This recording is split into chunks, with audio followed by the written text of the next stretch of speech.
First full day as president. We're back. On his first day back in office, President Trump wasted no time resetting American government, signing a record 26 executive orders on Inauguration Day.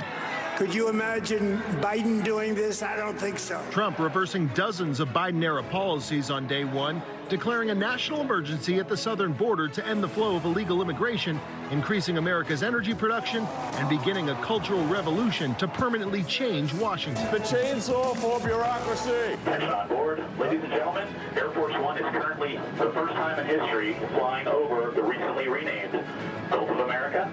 Wow, he did that well. You don't have the cards right now.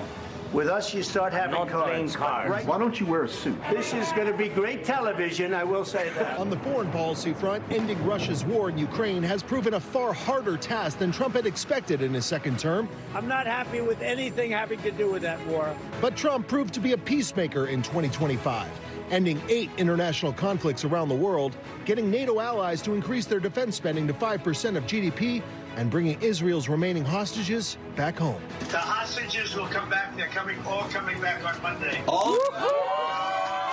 We got rid of USAID. We brought all that foreign aid under the State Department so that now, when we give money to countries, we know where the money's going, and we know we're helping our allies and our friends, and not just enriching some, third-party group that's making a bunch of money from your taxpayer dollars. It's not draconian or radical, I think. It's really just saying, let's look at each of these expenditures and say, is this actually in the best interest of the people?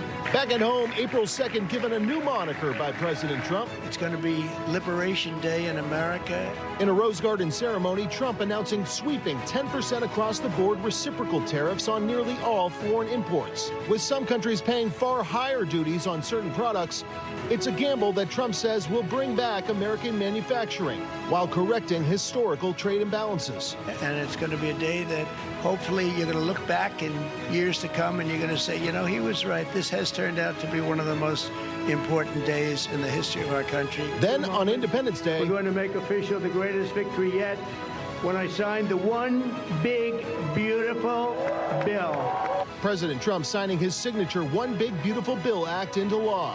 A sweeping reconciliation package permanently extending the 2017 Trump tax cuts, enforcing no taxes on tips or overtime through 2028, and boosting border security and defense funding.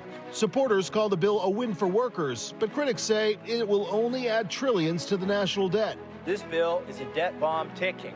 ICE protests in Los Angeles and violent crime in the nation's capital saw the president begin to deploy National Guard troops to some of the nation's largest cities in 2025, a move challenged in the courts and by many Democrats seeking to replace the current occupant of the Oval Office.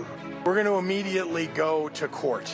He is not a monarch, he is not a king, and he should stop acting like one. 2025 saw the second Trump term face a historic government shutdown that made the White House rethink how Americans' healthcare system could work. Every new drug produced by these companies in the future will permanently be offered to American patients at most favored nation prices. Despite tensions escalating with Venezuela as the year comes to a close, with inflation falling and the economy growing, 2026 carries much promise and possibility for the second Trump term, as a man who first began his quest for the White House more than a decade ago tries to finish the job to Make America great again.